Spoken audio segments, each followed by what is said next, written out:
Every workplace has a smell. Ours was like an old keyboard arguing with a brand new coffee maker first thing in the morning. The carpet wasn't soft, the AC sighed every couple of minutes, and the hum of computer fans seemed to hiss, "We're here." When I was first shown to my desk, nobody said, "Welcome." Everyone just flicked their eyes up from their screens, throwing quick glances my way. Those glances carried a warning. The HR rep, giving me a quick tour, stopped at the last desk and raised her eyebrows slightly. "Here's your spot, and, she sits next to you." "Who's that?" I asked, already regretting the question as it left my mouth. "You know," she said, dropping a name, "you'll get to know her. Everyone does." That day, nobody spilled the details. But later, at the water cooler, someone leaned in while the milk frothed and whispered, "She knows everybody. Don't worry, she'll know you by the end of your first day. Her mouth's got stamina. Her stories? Even more." "Thanks," I said, like I was thanking them for a heads up. I sat at my desk. The office's silence hit like a phantom slap. The empty chair next to me carried an energy, like its owner dragged an invisible crowd, a low hum of chaos. The next day, that chair wasn't empty anymore. The door swung open hard, and she marched in with purpose. She was wearing one of those jackets that didn't belong to any season, too heavy for summer, too light for winter, but it looked like it had seen every season. She plopped into her chair, spun toward me, and started talking mid-sentence. No hello needed. "Yesterday was awful. My wee fellow wasn't doing great. Had to take him to the hospital." First day naivety kicked in.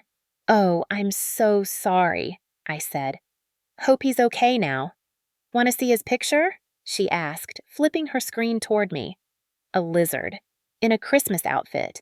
Tiny red jacket, little white collar, and a crooked Santa hat, posing like it owned the place, proud and serious. My eyes just said, "Huh." "That's my wee fella," she said. "My boy."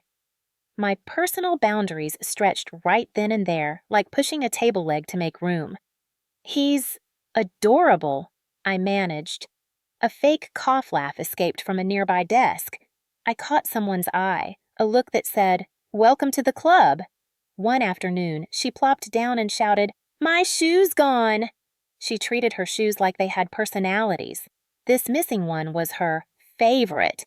She yelled so loud, heads popped up from the next aisle. "I can't remember where I left it," she grumbled. Then silence. Her eyes lifted from the desk, a spark igniting. "Got it." She launched into a story about her home's fuse box. "The breaker kept tripping," she said. "Needed to run the kettle, so I jammed the shoe in there like a wedge. Then I forgot about it." The room went quiet. My brain sparked like a bad wire. A shoe holding a fuse? More importantly, why? "Is that safe?" someone asked. "It worked, didn't it?" she shot back. "Made my tea, didn't I?" Her logic was airtight, but the real convincer was the way I side-eyed the fire extinguisher. One morning, she exploded, staring at her screen. "I'm gonna kill my kid. 274 to 02. What's this girl doing?" Desks rattled. She tried waving her bank app at us, but nobody got close. At lunch, she stormed out saying, "I'm going to O2. They're gonna explain this." She came back with a dim, winter sun grin. "Wasn't her," she said. "It was me." My boundaries stretched again. "How's that?" "I didn't know how to end calls," she said, dead serious. "I'd talk on speaker, think I hung up, and toss the phone in my bag. I filled up voicemails, hours of them, sent dead air to everyone, including my boss. 5, 6 hours at a time. Blew past my free minutes by 13 hours. Every word sounded like a sitcom script, but it was real. Innocence tangled with clumsiness. So, now what? "I learned how to hang up," she said, with a confidence that wasn't quite confident. "But if it happens again, guess it's fate." Lunch breaks were one of two things for her. either digging through city cemetery records on her computer or dining at the fancy gourmet shop down the street, grazing on free samples. She was a speed demon with those cemetery records. "Tell me," she'd say, eyes gleaming, "where's your great-grandma buried?" Like your ancestors' graves were her personal treasure map. If you said, "I don't know," she'd get mad. "How do you not know? You gotta know where you come from." At the gourmet shop, she was a different beast. She'd declared herself the queen of free flavors, no budget required. A slice of goat cheese, bread dipped in olive oil, maybe a mini tart. "I'm just tasting," she'd say, but she'd circle back for seconds. One day, I followed her in. The shop owner spotted her and smiled, but the smile had a "you again?" edge. She didn't care. "Got any smoked cheddar today?" "Sure do," the owner said, faking cheer. "Gimme 2 slices to taste," she said. "I'm researching new flavors." Research was her favorite word. She slapped an academic label on everything. One morning, she came in early, tossed her bag on the chair, and launched into it like she was starting a parade. "Last night, I learned so much." Her daughter's phone had an open Facebook account. "I dove into her messages," she said, like she'd read the encyclopedia. "Read 'em all, out loud. No secrets in my house." The office froze. Someone, driven by gossip's gravity, asked, "What did you find?" "My kid," she said, pride and anger mixing. "A little coke, a little weed. She's 15. The weight hit.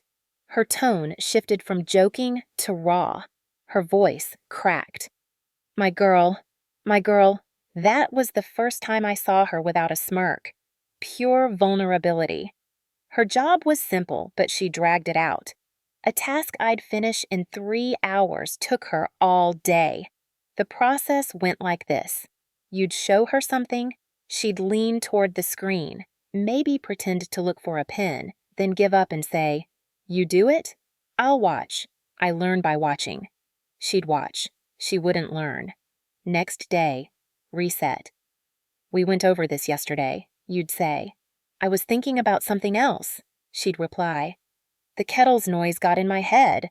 Her kettle was the center of her universe, its hum a cosmic force. Eventually, the office came to a consensus. If you gave her a task, budget double the time or do it yourself. Even our manager, who was supposed to be a rock, gave up one day. "I just ignore her now," he said. "Gotta protect my sanity." When she talked about her daughter, her voice softened, a tender layer peeking through before she yanked it back. One afternoon, she propped her lizard's photo on her desk and stared at it. "Why a lizard?" I asked, genuinely curious, no mockery. "Because he doesn't move," she said, laughing. "Doesn't run when I talk. Small, tough, doesn't like heat. Neither do I. We're family." Her humor faded to tiredness. "People leave," she said. "Lizards stay." That sentence was crowded. Old lovers, distant friends, broken family ties. Maybe the office was her stage, the one place people couldn't escape her. The big incident hit on a Tuesday. It started normal, coffee maker growling, keyboards clacking softly. At lunch, the office fuse box clicked. Lights flickered. Half the team yelled, "Internet down?" It came back. By 3, darkness fell. Not a click this time, a snap. Power out. A faint, burnt plastic smell drifted from the hallway. Everyone jumped up. No fire alarm, but the manager's shout herded us outside. The building's tech guy ran in, checked the fuse box, poked at wires. Outside, we shivered while the manager muttered with him, each word heavy with suspicion. Power returned. Back at my desk, I caught her screen. An email thread labeled All Company. Subject: "Some records I thought you should see." I clicked. Screenshots from city cemetery archives, names, dates, and her note. "Anyone related to these names? Let's talk." The recipient list included clients. Wrong distribution list, worst possible timing. The manager stormed in. "Who sent this email?" His face looked half drained. She looked up, calm as ever. "Me, helping people find their roots." "That's A privacy violation, someone said. And unprofessional. The tech guy stared into the distance toward the fuse box. Also, someone jammed something in the breaker. Like a wedge. Whoever did it, don't. The office tried to digest two things at once, the email and the kettle. Eyes slowly turned to her. She shrugged. I come up with small solutions. That evening, the manager's office was silent for a long time. Door closed. She was called in, out in 5 minutes. Her eyes carried a small storm, but she didn't open an umbrella. She wasn't fired. Nobody explained why. Maybe the manager was too tired to decide. Maybe he thought keeping her was better than risking another spark, literal or not. As Christmas neared, she set up a tiny LED tree on her desk, placing her lizard's photo beside it. Every morning, she'd turn it on, off, on again, watching the lights. "We fella loves lights," she said, "but not the sun," keeping her lizard happy in her shadow. I couldn't stay mad at her. The year was a parade of absurd moments, near disasters, laughs, and frustrations. But those tree lights showed the small stuff. Nobody's perfect, nobody's neat. She just spilled over the lines in bold. One day, she leaned over, voice low. "My kid yelled at me," she said. "Said I don't always do the right thing. She's mad I saw her account, but I can't always shut off my curiosity. Moms wonder. Moms want to know." "Did you apologize?" I asked. "Dunno," she said, honest. "Maybe I will. Or maybe I'll make her tea. In our house, tea's another way to say sorry." Spring came and the office smell shifted. Windows opened, city noise poured in. Her rhythm didn't change. Computers were still her enemy, instructions turned to static. "You do, I watch," was her unshakable mantra. But I noticed something. She started taking notes, asked the same question once, not twice. Sometimes, just sometimes, finished a task before lunch. One lunch break, she skipped the cemetery records and the gourmet shop, pulled a homemade sandwich from her bag. "Being frugal today," she said, made a promise to myself. Then, out of nowhere, she turned to me. "Figured out how to end calls," she said. I tell myself, press it, press it. Sometimes twice. I laughed. She did too. Her laugh held a kid-like pride. A small skill, a small win. Workplaces are like slow-motion theaters of flaws, possibilities, little accidents, tiny triumphs, annoying habits. Sitting next to her for months, I learned her quirks weren't just funny, they filled gaps. Her curiosity hid loneliness. Her cemetery dives were a hunt for roots. Free samples stretched a tight budget. Her fights with her daughter masked fear. Calling her lizard wee fella was about reachable love. Everyone in the office found a way to deal with her. Some rolled their eyes, some kept their distance, some laughed it off. The manager said, "I'm protecting my sanity," and gave up. Me?